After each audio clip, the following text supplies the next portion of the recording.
Pentekostes, tumayo si Pedro at ang 11 apostol at nagsalita ng malakas. Mga kababayan at mga naninirahan sa Jerusalem, pakinggan ninyong mabuti ang aking sasabihin. Mga Israelita, pakinggan ninyo ito. Si Jesus na taga Nazaret ay sinugo ng Diyos. Pinatutunayan ito ng mga himala, mga kababalaghan at mga tandang ginawa ng Diyos sa pamamagitan niya. Alam ninyo ito sapagkat lahat ay naganap sa gitna ninyo. Ngunit ang taong ito na ibinigay sa inyo ayon sa pasya at pagkaalam ng Diyos sa mula't mula pa, ay ipinapako ninyo at ipinapatay sa mga makasalanan. Subalit siya'y muling binuhay ng Diyos at pinalaya sa kapangyarihan ng kamatayan. Hindi ito maaaring mamayani sa kanya gaya ng sinabi ni David. Nakita ko na laging nasa tabi ko ang Panginoon. Siya'y kasama ko kaya't hindi ako matitinag. Dahil dito nagalak ang puso ko at umawit sa tuwa ang aking dila. At ang katawan ko'y nahihimlay na may pag-asa, sapagkat ang kaluluwa ko'y di mo pababayaan sa daigdig ng mga patay, at hindi mo itutulot na mabulok ang iyong banal. Ituro mo sa akin ang mga landasing patungo sa buhay. Dahil sa ikaw ang kasama ko, ako'y mapupuspos ng kagalakan. Mga kapatid, masasabi ko sa inyo ng tiyakan na ang patriarkang si David ay namatay at inilibing. Naririto ang kanyang libingan hanggang ngayon. Siya'y propeta at nalalaman niya ang pangako sa kanya ng Diyos, na magiging haring tulad niya ang isa sa kanyang mga inapo. Ang muling pagkabuhay ng Mesiyas ang nakita't hinulaan ni David ng kanyang sabihin. Hindi siya pinabayaan sa daigdig ng mga patay at hindi itinulot na mabulok ang kanyang katawan. Itong si Jesus ay muling binuhay ng Diyos at saksi kaming lahat sa bagay na ito. Nang itaas siya sa kanan ng Diyos, tinanggap niya sa kanyang Ama ang ipinangakong Espiritu Santo at ito'y kanyang ipinagkaloob sa amin, tulad ng inyong nakikita at naririnig ngayon. Ang Salita ng Diyos.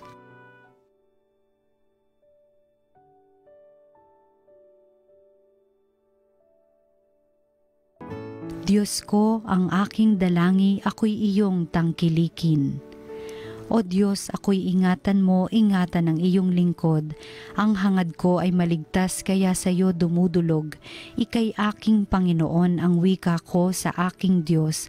Kabutihang tinanggap ko ay ikaw ang nagkaloob. Ikaw lamang, o poon ko, ang lahat sa aking buhay. Ako'y iyong tinutugon sa lahat kong kailangan. Diyos ko, ang aking dalangi, ako'y iyong tangkilikin. Pinupuri ko ang poon na sa akin ay patnubay kahit gabi, diwa niya ang sa aki umaakay. Nababatid ko na siya'y kasama ko oras-oras, sa piling niya kailanmay hindi ako matitinag. Diyos ko, ang aking dalangi, ako'y iyong tangkilikin. Kaya't ako'y nagdiriwang, ang diwa ko'y nagagalak, ang lagi kong nadaramay hindi ako matitinag, pagkat di mo tutulutang ang mahal mo ay malagak sa balon ng mga patay upang doon ay maagnas.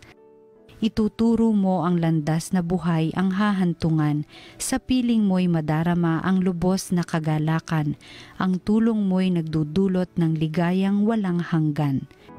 Diyos ko, ang aking dalangi, ako'y iyong tangkilikin. Ang mabuting balita ng Panginoon ayon kay San Mateo. Noong panahong iyon, dali-daling umalis ang mga babae sa libingan. Pinagharian sila ng magkahalong takot at galak at patakbong nagpunta sa mga alagad upang ibalita ang nangyari. Ngunit sinalubong sila ni Jesus at binati, at lumapit sila. Niyakap ang kanyang paa at sinamba siya. Sinabi sa kanila ni Jesus, "Huwag kayong matakot. Humayo kayo at sabihin sa mga kapatid ko na pumunta sila sa Galilea at makikita nila ako roon."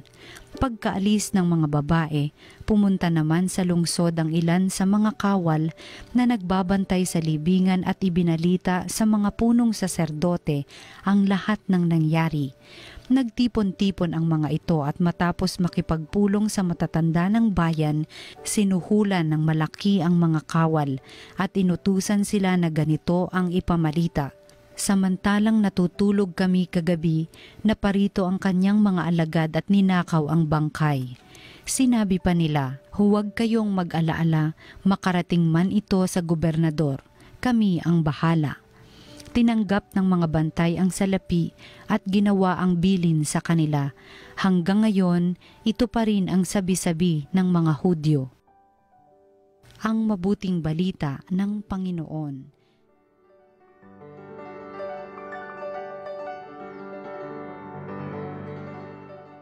Isang pinagpalang Lunes po sa ating lahat at Happy Easter! Ngayong araw pong ito ay Easter Monday. Ang una pong ikalawang araw po sa octave ng Easter. Kahapon po, Easter Sunday, and then ngayon po, Easter Monday. At totoo nga po, ang Panginoon ay muling nabuhay. Kaya ngayong araw at mga darating na araw, bawal po ang nakasimangot. Dahil totoo, with our life, with our smiles, we profess and we say, buhay ang Diyos and everything will be alright. Kung ang kamatayan ay nagapi ni Jesus, ano pa kaya ang hindi niya kayang magapi? Maging ang virus. Kaya nga po, sana ating panghawakan ang ating pananampalataya. We do our part to be safe, to take care of other people, to take care of ourselves. Pero huwag kakalimutan ang manalangin, ang sumampalataya sa Panginoon. Ang lahat ng bagay ay nasa kapangyarihan na po ni Jesus.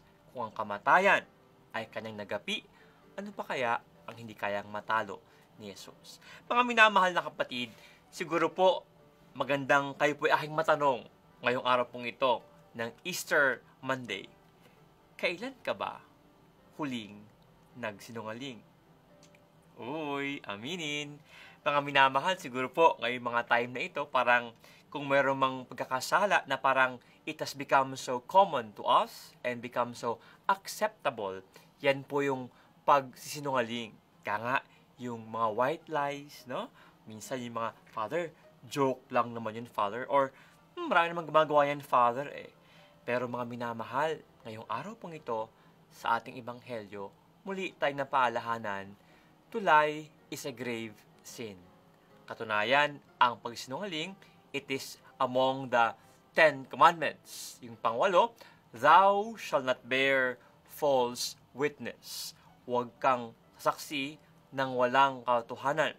At sa ebanghelyo mismo, atin pong narinig kung paano ang gulo hanggang ngayon between the Christians and the Jews.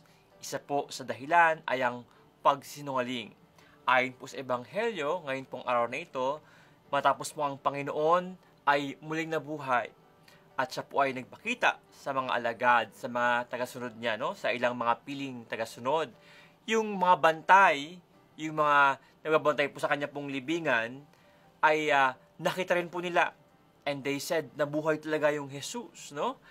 Pero nung kanilang sabihin doon sa Sanhedrin, sa mga pinuno ng mga Hudyo, ang sabi sa kanila, huwag nyo nga sasabihin.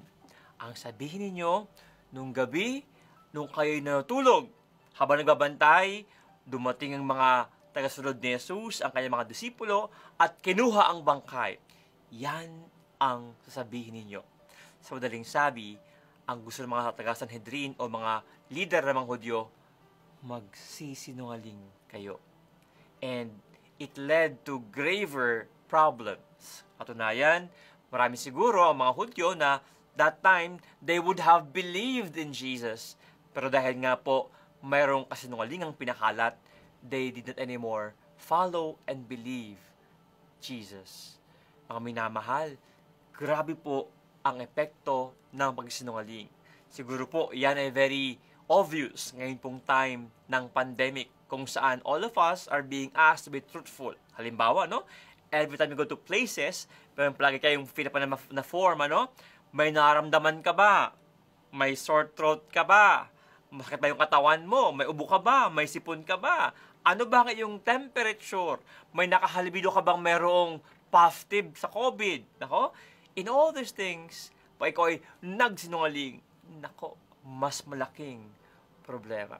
Of course, ito ay isang sitwasyon lamang wherein it is being shown to us how truth is essential. Maraming mga tao, they say, "Nako, Father, napaka-old-fashioned mo.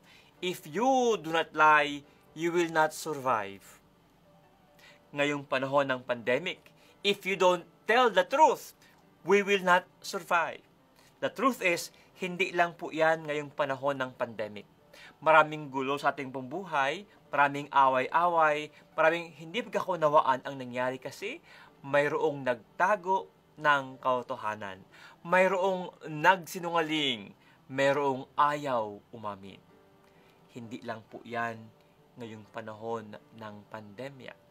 Darating po ang mga panahon, ang mga buwan, maraming mga tao, mating mga kasalamuha, nagsisinungaling. Kaya magkakaproblema po tayo sa ating lipunan. Pero tayo mismo sa ating sarili, maaring we have become part of this system wherein truth have become so, minute detail. You may or may not tell the truth. Ang importante, huwag kang mapahamak. Mga minamahal, nawa po, ngayong panahon po ng muling pagkabuhay ng ating Panginoon, ng Easter, muli maibalik po sa ating mga puso, yun pong konsensya. Na pag tayo po ay nagkasala, na tayo po ay hindi naging tapat, tayo po ay hindi nagsabi ng totoo, we have failed to say the truth. Sana po makonsensya pa tayo. Sana man lang we know and we feel, nako, mali yung ginawa ko, nagsinungaling ako. Huwag nawa tayo maging kasama ng sistema na parabang ang pagsinungaling ay normal na at kailangang ginagawa. Mga minamahal, sana po bago tayo magsinungaling, always remember, unang-una, if you think a person can't handle the truth, maybe it's not your problem. Maybe it's his or her problem. Tell the truth. Yan po ang iyong obligasyon. If he can't handle the truth, problema po niya yon. Ikalawa, mga minamahal na kapatid, also always remember, before you lie, yung taong iyong pagsinungalingan, also imagine ano kaya maging reaction niya at sasabihin niya pag malaman niyang nagsinungaling ka. Siguro, mas magagalit at magiging mas malala. Ikatlo, always be humble. Kung nagkamali ka, kung ikaw ay sumablay, aminin mo. Mas maunawaan ng tao ang iyong pagkukulang kaysa maunawaan nila na ikaw ay nagsinungaling. At huling-huli, mga minamahal na kapatid, para huwag kang malagay sa punto na kailangan magsinungaling, avoid those occasions wherein you will be forced to lie. Kung alam mo na that you will be part of a situation wherein kailangan kang magsinungaling, umiwas ka na nang huwag maging gumulo ang sitwasyon at huwag kang mapasama doon sa grupo ng mga taong maaring magpalala ng sitwasyon. Lying is a grave sin. Even if once in a while we lie, we have to admit, nagkasala po tayo at kailangan po itong ihingi ng tawad sa ating Panginoon. The Lord came to proclaim the truth. As disciples and followers of Christ, as Christians, that is also what is being asked of us, to be bearers of truth. Ngayon po, hinihiling ko, tayong lahat ay yumuko at tayong lahat ay manalangin na nawa magkaroon tayo ng lakas ng loob na magpahayag ng katotohanan kahit pa nga minsan ito ay mahirap. Panginoon, nagpapasalamat kami sa inyo sa panahon na ito ng muling pagkabuhay kung saan kaming lahat ay iyong binibigyan ng pagkakataon na makasunod kay Kristo at kaming lahat ay iyong napaalahanan na ang Diyos ay buhay, maging kamatayan ay kanyang nagapi. Na Panginoon, sa araw-araw na aming buhay, aming masunod ang halimbawa ni Kristo, lalo pa nga ang pagkasabuhay ng katotohanan. Nawa ang aming iniisip, ang aming sinasabi, ang aming ginagawa ay nakaugat sa iyong katotohanan. Nang sa gayon, makatulong kami sa lipunan at huwag nang dumagdag sa komplikasyon at problema bunga ng pagsisinungaling.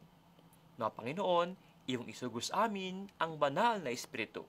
Nang sa gayon, kami ay tumibay ang loob at manatili po sa iyong kautuhanan. Ang lahat ng ito ay aming hinihiling sa ngalan ni Jesus na aming Panginoon. Ngayon pong Easter Monday, may God bless you all with all the good things that He has promised for those who believe and follow the Lord. Happy Easter po sa inyong lahat at isang pinagpalang Lunes.